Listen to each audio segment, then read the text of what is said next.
Ambassador June took a deep breath as he walked toward the massive doors of the Galactic Council chamber. The polished metal surface reflected his tired face. Behind him, 5 other humans from the Earth delegation followed in silence. They all knew what was about to happen. They had discussed it for weeks. The decision was final. The doors slid open with a soft hiss. Inside, the circular chamber stretched upward for hundreds of meters. 17 different alien species sat in their designated areas. Some floated in special tanks, others perched on odd structures. A few looked almost human, except for their unusual skin colors or extra limbs. June led his team to the human section. As they sat down, he noticed the small changes in the room. The Zentari representatives turned their backs slightly. The Archon, delegation's translator units dimmed, showing they weren't interested in what humans might say. Only the Ulan, with their clear, gelatinous bodies rippling gently, seemed to acknowledge the humans with respect. The Council recognizes the Zentari request to discuss mining rights in the Proxima system, announced the Council leader, a tall being with 4 arms and skin that shifted colors as it spoke. Ambassador Tyke, sitting beside June, leaned close. "That was supposed to be our proposal first," she whispered. "They bumped us again." June nodded. It was the 67th time the human proposals had been moved down the list or ignored completely. He made another mark on his data tablet, adding, to the careful record he had been keeping. For 4 hours, the Council discussed matters that affected the galaxy. Trade routes were approved between the Archon and Zentari worlds. Research permissions were granted to 3 different species. Military patrols were rearranged along the border of Hive territory. Not once were the humans called upon to speak. "Perhaps our primitive friends could learn from watching real diplomacy at work," said the Zentari representative loudly enough for everyone to hear when discussing a complex trade agreement. It was the 23rd time humans had been called primitive. In official meetings, June made another mark on his tablet. When the Council finally acknowledged the human delegation, it was only to reject their proposal for a joint research station in neutral space. "The technology levels proposed are far too basic to warrant Council resources," said the Archon representative.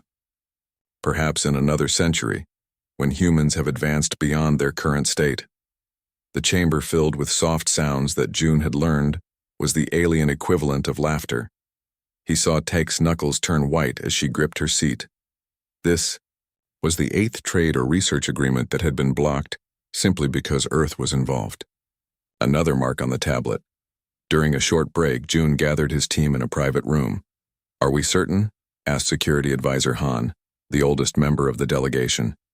"This will change everything for Earth." June looked at each team member. "The Council has made it clear they see us as nothing more than children playing at being a spacefaring species. They take our ideas, dismiss our concerns, and block our attempts to participate equally."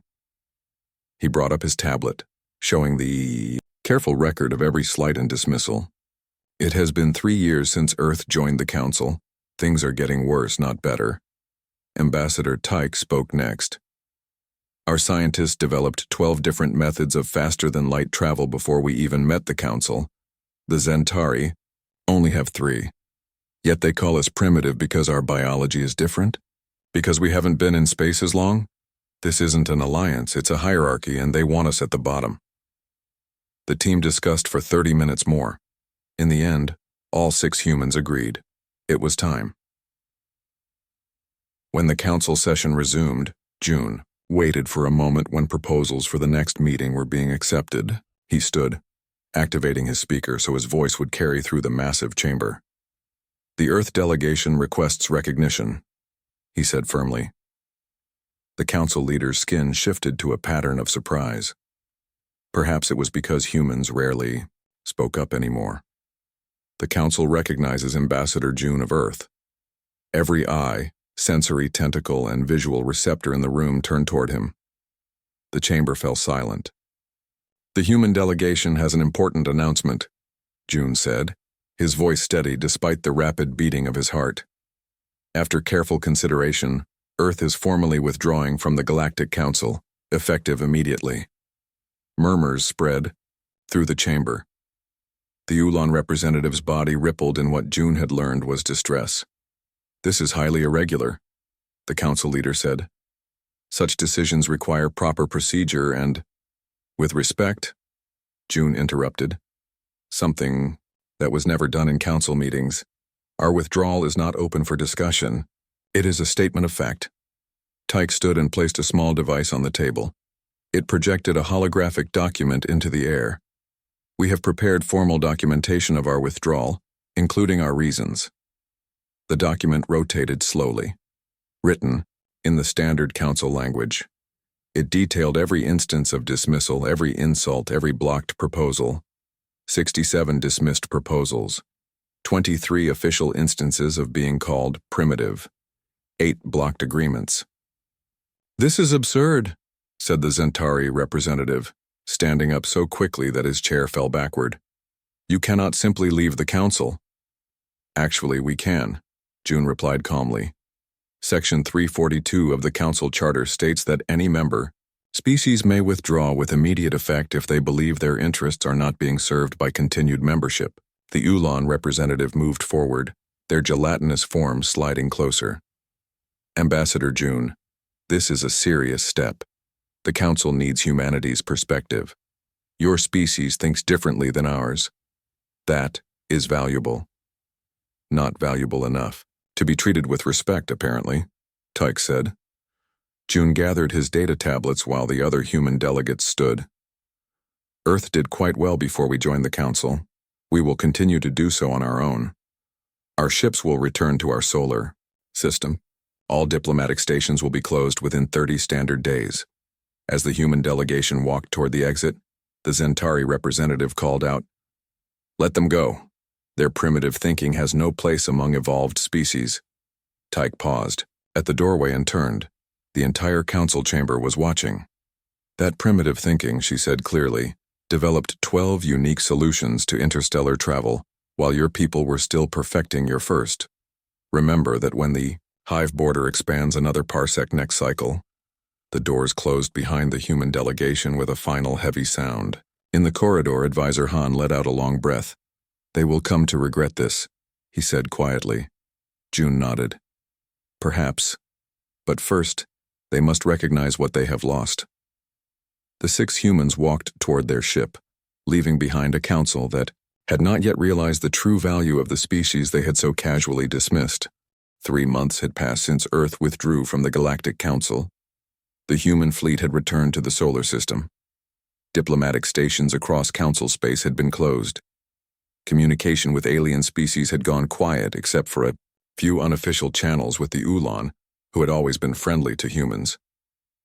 Commander Hyun sat in her chair on the bridge of the Earth defense vessel Resilience. The ship orbited Jupiter, part of the expanded defense perimeter that Earth had established since leaving the Council.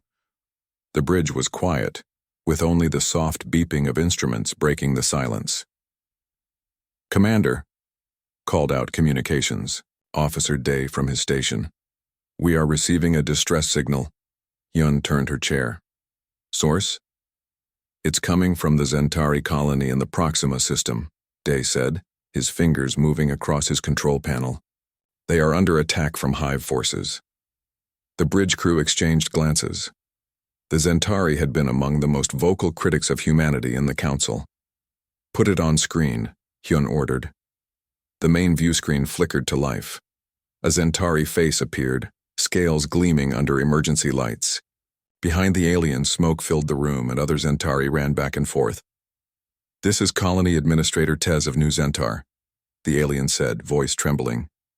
"Our colony is under attack by hive forces. Our defenses are failing.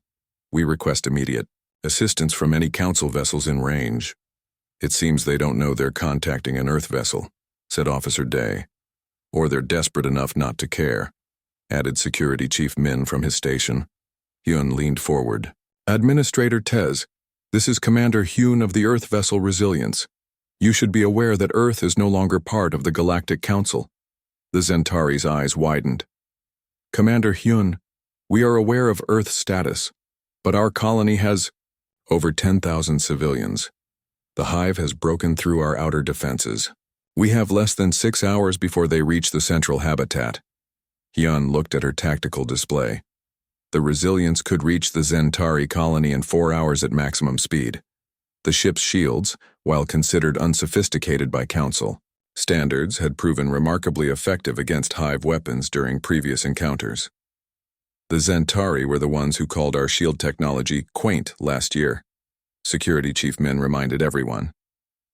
They also blocked our application to set up a research station in the neighboring system. Hyun nodded. I remember, Chief. She turned back to the screen. Administrator Tez, Earth is no longer involved in extrasolar conflicts as per our withdrawal from the Galactic Council. I cannot authorize a rescue mission. The Zentari's scales paled. Commander, please. There are children here. Before Hyun could respond, another call came through. Officer Day put it on the secondary screen. The rippling form of an Ulan diplomat appeared. Commander Hyun, the Ulan said, their translator converting the ripples into human speech. I am Diplomat Gel of the Ulan Embassy. We have been informed of the Zentari situation. The Ulan officially requests that Earth consider evacuating Zentari civilians, even if military assistance is not possible. Hyun considered this. The Ulan had been one of humanity's few supporters in the Council. Diplomat Gel, Earth will accept refugee ships in our space. The Zentari may evacuate to the edge of our solar system and we will provide humanitarian aid. But our vessels stay put. This is not our conflict anymore. But Commander, the Zentari administrator pleaded, we don't have enough ships to evacuate. Everyone. That is not Earth's problem, Hyun replied firmly. You have our terms. After ending the transmission, Hyun sat quietly for a moment. The bridge crew watched her, waiting. Are we really going to let them face the Hive alone? Asked Officer Day quietly. Hyun looked at him. Those are our orders. Earth Defense Fleet is not to engage beyond our solar system without direct authorization from Earth Command. As the weeks passed, similar distress calls arrived with increasing frequency. The Hive, sensing division among the Council species, had accelerated their expansion. Without humanity's unique tactical approaches, the Council's standardized defense protocols were proving inadequate. At Earth Command headquarters in the old city of Geneva, General Su reviewed the latest reports with Director Jin of Earth Intelligence. The Archon homeworld is now under threat, Director Jin said, pointing to a holographic map. The Hive has taken 3 major systems in the past month. General Su nodded. And the Council's response? Ineffective, Jin replied. They're using the same standard defensive formations they've used for centuries. The Hive has adapted. The same formations they mocked us for not following. Su noted with a hint of irony. I remember the Archon representative calling our flanking maneuvers barbaric and unsophisticated. The same maneuvers they're now trying to copy, Jin added, without understanding the principles behind them. Su stood and walked to the window. Outside, the rebuilt city of Geneva sparkled in the morning sun. Since leaving the Council, Earth had experienced a renaissance of innovation. Free from the Council's restrictive technology policies, human scientists and engineers had made breakthroughs that would have taken decades under Council oversight. What's the public opinion? Su asked. Jin consulted another display. Divided. 47% believe we should help despite how the Council treated us. 39% think the Council needs to learn its lesson. The rest are undecided. Su turned back. And what do you think, old friend? Jin was quiet for a moment. I think we're proving a point at the cost of lives. But I also think the Council would never have respected us if we hadn't walked away. A young officer entered the room and saluted. General Su, Director Jin, President Wan has called an emergency meeting of the Security Council. The Ulan Embassy has delivered a formal request for Earth to reconsider its position. In the Presidential Palace, formerly known as the United Nations building, President Wan addressed the Security Council. Representatives from all Earth nations were present. The situation has become more complex, President Wan said. The Ulan have provided evidence that the Council is blaming Earth for their failures against the Hive. That's ridiculous, said Minister Kwan of the Asian Alliance. We didn't invite the Hive to attack. No, agreed President Wan, but they claim our withdrawal destabilized the power balance. And they're not entirely wrong. Our tactics were effective. Against the hive.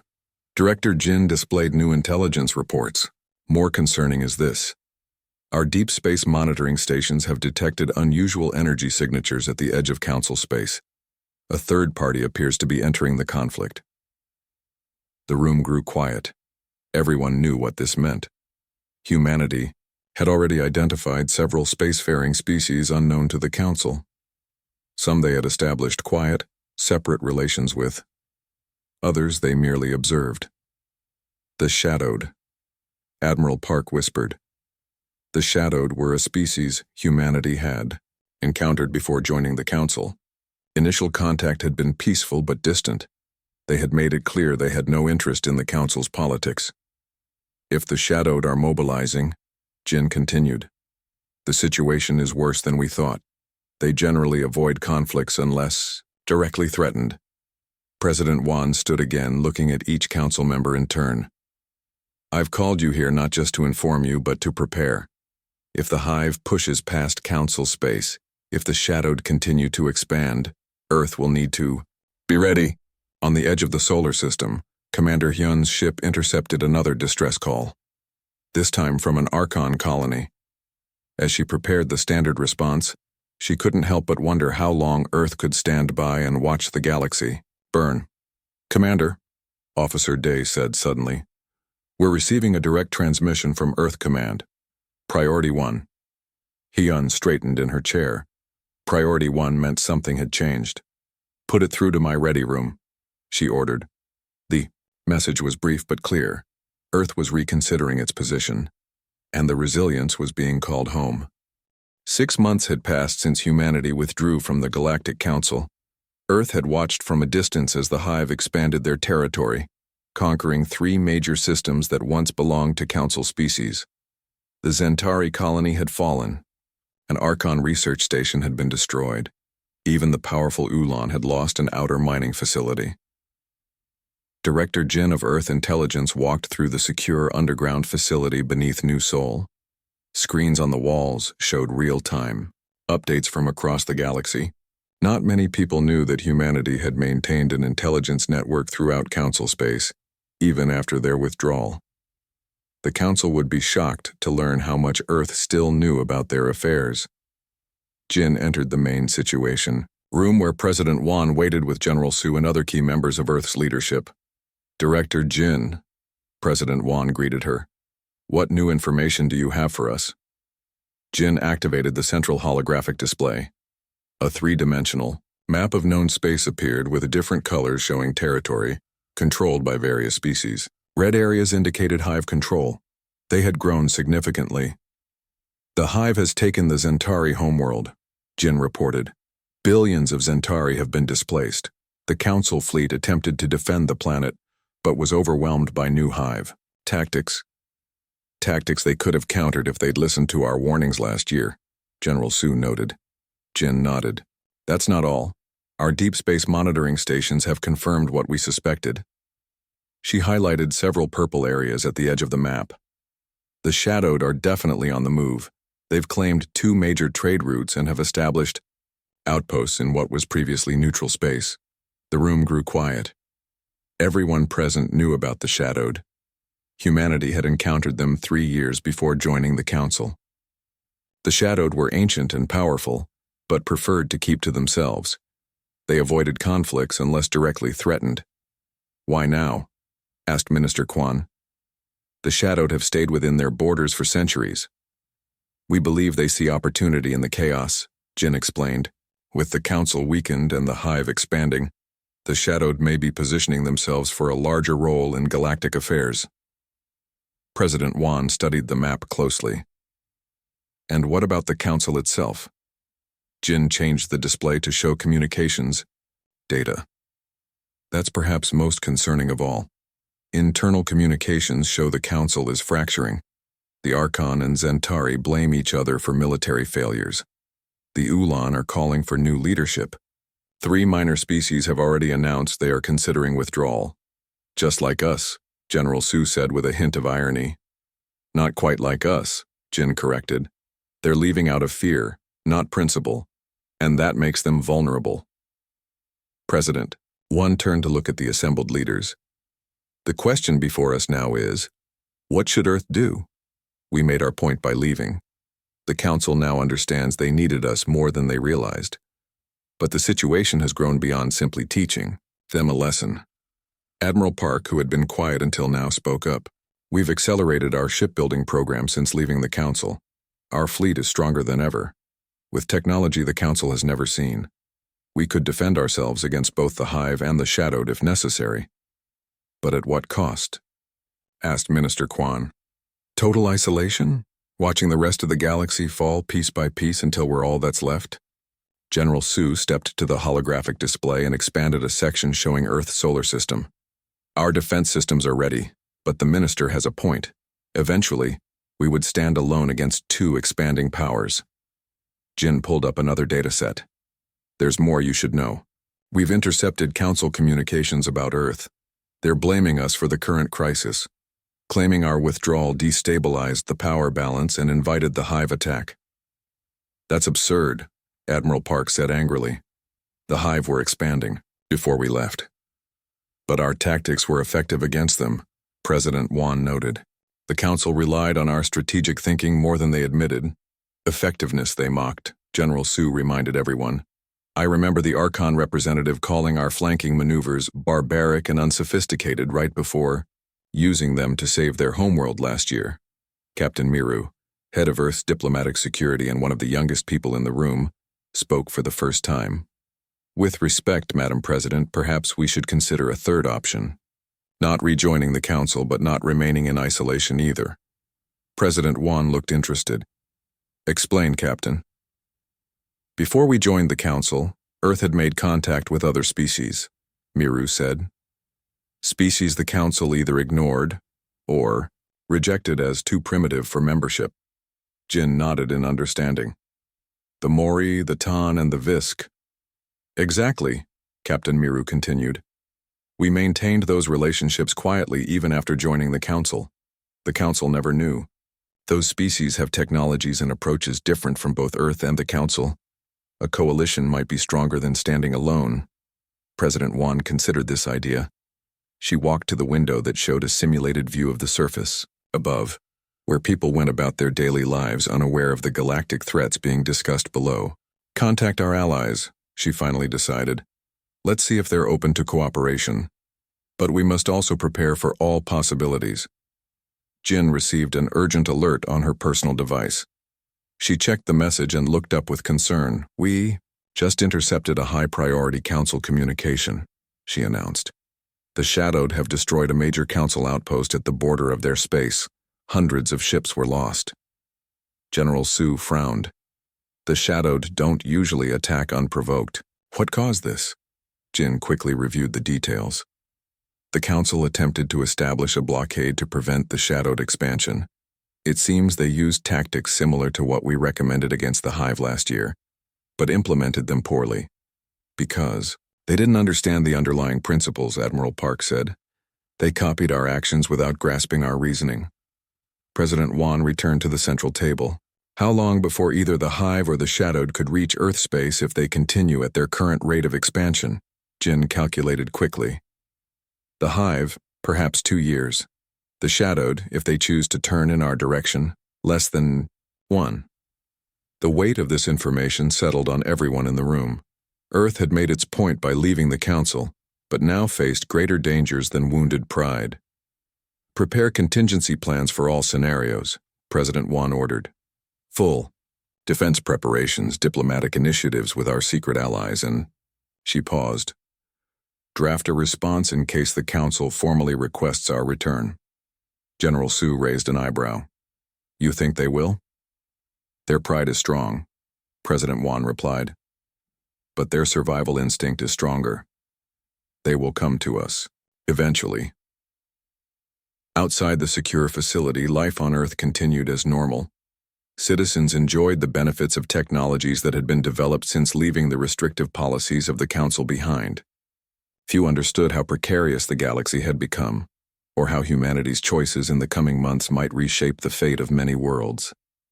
In deep space, Commander Hune's ship Resilience patrolled the edge of the solar system. Her sensors detected something unusual, a small unregistered vessel approaching Earth space at high speed. Commander, Officer Day reported. The vessel is broadcasting on all frequencies. It's a Council diplomatic shuttle requesting permission to enter Earth space. Hyun straightened in her command chair. Inform Earth Command immediately. It seems President One's prediction was right. The storm was approaching faster than anyone had expected, and Earth would need to decide whether to weather it alone or to step back onto the galactic stage on their own terms. 1 year had passed since humanity left the Galactic Council. The small Council diplomatic shuttle that had entered Earth space was escorted by 3 human defense vessels to the lunar diplomatic facility.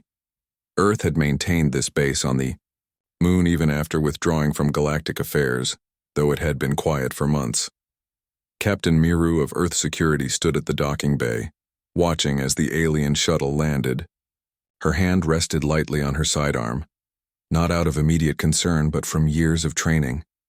Behind her, a squad of security officers maintained a respectful but vigilant presence. The shuttle's door slid open with a soft hiss. 3 alien representatives emerged. Miru recognized them immediately. The first was a Yulon. Their gelatinous body contained in a special environmental suit that allowed them to move in Earth-standard gravity. The second was an Archon, tall and slender with iridescent skin that shifted colors with their emotions. The third, surprisingly, was a Zentari, whose scaled face showed signs of recent injury. "Welcome to the Lunar Diplomatic Facility," Miru said formally. "I am Captain Miru. I will escort you to the conference room where Ambassador June awaits." The Ulan moved forward slightly, their environmental suit humming. "Thank you, Captain. I am Representative Gel of the Ulan Confederation. We appreciate Earth's willingness to receive us." Miru led the delegation through the facility's gleaming corridors. The aliens looked around with interest. Earth's architectural style had always been distinctive among Council species, favoring a blend of function and aesthetic beauty that many aliens found curious. As they walked, Miru observed the Zentari representative. The alien scales were duller than she remembered from previous diplomatic meetings, and a long scar ran down one side of their face. "You were wounded," Miru said quietly to the Zentari. The alien turned to her with surprise. "Yes. I was on my homeworld when the hive attacked. I was fortunate to escape." Miru nodded but said nothing more. The group continued in silence until they reached the conference room. The door slid open to reveal Ambassador June waiting inside. Though a year had passed, June looked much the same as he had on the day humanity left the Council, perhaps with a few more lines around his eyes. "Representatives," June greeted them with a formal bow. "Please be seated." The aliens took their places at the round table. Earth had always insisted on round tables for diplomatic meetings, rejecting the Council's preference for hierarchical seating arrangements. "Ambassador June," the Ulan began, their surface rippling in what humans had learned was extreme anxiety. "We come bearing formal apologies from the full Council and a request for humanity's return." June's expression remained neutral. "The last time I addressed the Council, I was interrupted 14 times and told that human concerns were childish worries of an emerging species." The Zentari representative stepped forward. "I was the one who said those words." The admission clearly cost the prideful alien great effort. "I was wrong." The room fell silent for a moment. Such direct admissions of error were rare among the Zentari, whose culture placed great emphasis on appearing infallible. "My homeworld has fallen," the Zentari continued. "The hive has taken our main colonies. Billions of my people are now refugees, scattered across what remains of Council space. The Shadowed have claimed 2 of our major trade routes. The Council is fracturing." The Archon placed a crystal device on the table that projected a galactic map. Red areas indicated hive control, while purple showed shadowed territory. Both had expanded dramatically since the last intelligence reports Earth had received. "Our standardized defense protocols are failing," the Archon explained. "We need—" The alien paused as if the next words were difficult to say. We need unconventional thinking. June studied the map carefully. The situation was even worse than Earth's intelligence had suggested. Nearly a quarter of what had been Council space was now under hive or shadowed control.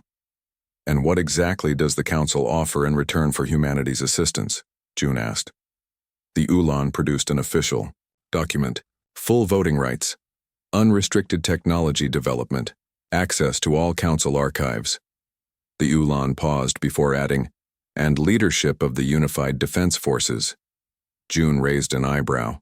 This was far more than humanity had ever been offered before.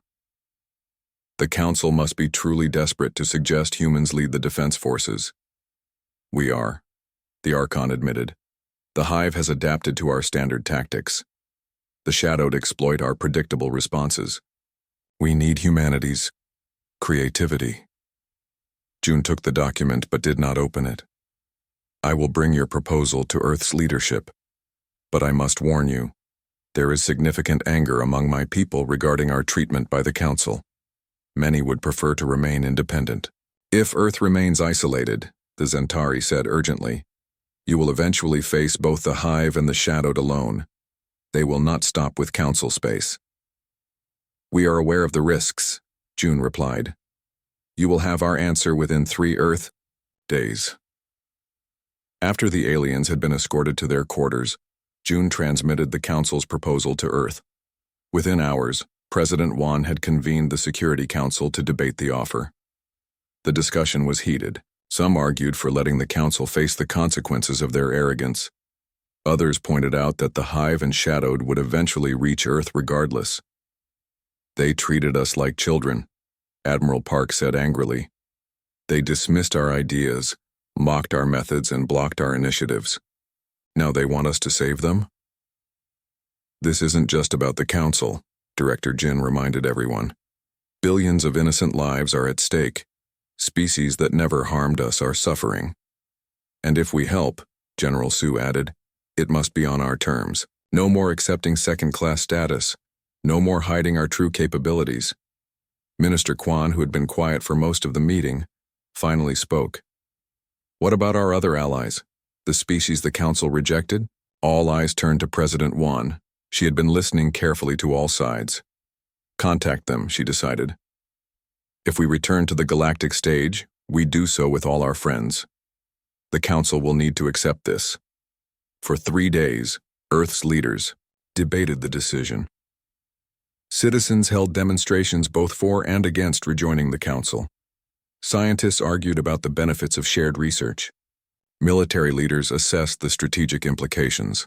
On the 3rd day, Captain Miru escorted the alien delegation back to the conference room where Ambassador June and President Wan waited. The aliens entered nervously. It was unusual for a head of state to participate directly in such negotiations, signaling the importance Earth placed on this moment. Representatives of the Galactic Council, President Wan began. Earth has considered your proposal carefully. The aliens waited tensely. The Ulan's surface rippled with anxiety. The Archon's skin had turned a pale blue, indicating stress in their species. The Zentari's scales had flattened against their body, a sign of submission rarely seen in their proud species. In the end, President Wan continued, our decision came down to a simple truth. Humans don't abandon others to suffering, even those who have wronged us, when we have the power to help. Relief visibly spread through the alien representatives. However, President Wan added firmly, our return comes with conditions beyond those you've already offered. The aliens exchanged glances. Name them, the Archon said. First, the Council will open diplomatic relations with the Mori, the Tan, and the Visk, President Wan said. Species you previously rejected as too primitive for membership. The aliens looked surprised. Few in the Council knew of humanity's continued relationships with these species. Second, Earth will implement a complete restructuring of the Council's defensive strategy, based on principles we've developed independently. Third, all technology restrictions will be permanently removed, not just for Earth, but for all Council species. President Wan looked at each alien representative in turn. These terms are non-negotiable. The Zentari, who once would have objected strongly to such demands, simply nodded. "We accept." "Then prepare your council," Ambassador June said. "Humanity is returning to the galactic stage. But this time we do so as equals, not as students seeking approval." As the alien representatives returned to their shuttle to transmit Earth's decision to the Council, Captain Miru stood beside Ambassador. "Joan, do you think they understand what they're agreeing to?" she asked quietly. June watched the shuttle depart. "I think they're beginning to realize that strength comes in many forms, and that dismissing ideas simply because they're different or new is the surest path to stagnation." On Earth, preparations began immediately. Ships were readied. Soldiers trained. Scientists gathered their research, and messages were sent to the Mori, the Tan, and the Visk, humanity's secret allies who would now join them on the galactic stage. The Council had begged humanity to return. Now they would learn what humanity had become during their year of independence. The Galactic Council chamber was packed beyond capacity. For the first time in its long history, representatives from all 27 member species were present at the same time. The air hummed with tension and expectation. At the center of attention stood Ambassador June and a team of human experts. The massive doors opened and President Wan entered, flanked by General Su, Director Jin, and Captain Miru. The council chamber, which once looked down on humans, now fell silent in respect. Behind the Earth delegation came representatives of 3 species most council members had never seen before. The Mori with their crystalline bodies that reflected light in dazzling patterns. The Tan, short but powerfully built beings with 4 arms. And the Visk, whose semi-transparent skin revealed the flow of their bright blue blood. The council leader, a different individual than the one who had presided when humanity left, rose from the central platform. "The Galactic Council welcomes the return of humanity," and there was a slight pause. "Acknowledges the representatives of the Mori, the Tan, and the Visk." Ambassador June stepped forward. "Humanity will rejoin the Council under the conditions we have outlined. These terms are non-negotiable." He gestured to Admiral Sung, a veteran of many space battles against the Hive. The Admiral activated a holographic display that filled the center of the chamber. It showed a complex battle formation unlike anything the Council had seen before. "First," June stated clearly, "Earth will lead a unified defense force against both the Hive and the Shadowed. All species will contribute ships, but tactical command will be human." Several Council representatives shifted uncomfortably. The idea of placing their military forces under human command would have been unthinkable a year ago. Chief Scientist Ra, who had developed many of Earth's most advanced technologies, continued the presentation. "Second, the Council's technology restrictions are permanently revoked. The innovation suppression policies that have stunted development across Council space end today." She displayed comparison charts showing how various species' technological development had slowed after joining the Council. The evidence was clear and irrefutable. "Under the guise of preventing dangerous advancements, the Council has actually prevented beneficial ones," Ra explained. "This ends now." Ambassador Tyke stepped forward. "Third, a new Council charter will be implemented." She displayed a complex document. "We've taken the liberty of drafting it. The principle of species equality is central. No more hierarchies, based on technological advancement or time of Council membership." The Council representatives murmured among themselves.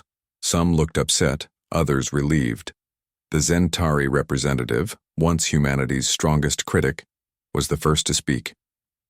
"We accept these terms without reservation," the Zentari said, their voice carrying clearly through the chamber. The scar on their face seemed to stand out more prominently as they added, "Many of us have lost our homes. Our pride has already been swallowed. We recognize that survival requires change." One by one, the other species agreed, some reluctantly, others with visible relief. "There is one more condition," June said when all had consented. "The Council must understand why humanity succeeded where others failed." He gestured to the back of the chamber, where the doors opened to admit several beings, The Mori, Tan, and Visk representatives moved to join them. These are representatives of species we encountered before joining the Council, June explained. Species the Council rejected as too primitive for membership. They have been our allies in secret, providing insights and resources that helped our advancement. The revelation sent shockwaves through the chamber. The Council had prided itself on knowing all spacefaring species. The Mori taught us crystal computing technologies that your scientists said were impossible, June continued. The Tan showed us biological engineering approaches that your medical experts dismissed as primitive. The Visk shared their understanding of spatial physics that your theorists could not comprehend. Many council members looked shocked or embarrassed.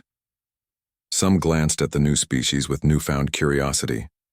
Humanity's strength, June continued, comes not from isolation, but from collaboration with those you overlooked. Not from standardization, but from embracing diversity of thought. Not from hierarchy, but from recognizing the value in all perspectives. He gestured to the galactic map showing the encroaching threats. Together, we will not merely defend. We will innovate. We will adapt. And we will prevail. Admiral Sung took over the presentation, displaying a series of tactical simulations. The Unified Defense Force will implement new strategies immediately. These are not standard council formations, but hybrid approaches that combine elements from multiple species' military traditions. The simulations showed ships moving in patterns that seemed chaotic at first glance, but revealed their effectiveness when Hive forces encountered them. The Hive ships programmed to counter standard council tactics fell into traps or found themselves outmaneuvered. The Hive adapts quickly, Admiral Sung explained, but they adapt to patterns. By constantly changing our approaches and incorporating elements from many different tactical traditions, we create a defense they cannot easily counter. Next, Chief Scientist Ra presented a technology sharing initiative. Each species here has unique strengths. The Ulan understand particle physics in ways humans are still grasping. The Archon have mastered energy generation beyond our capabilities. The Zentari metallurgy is unmatched.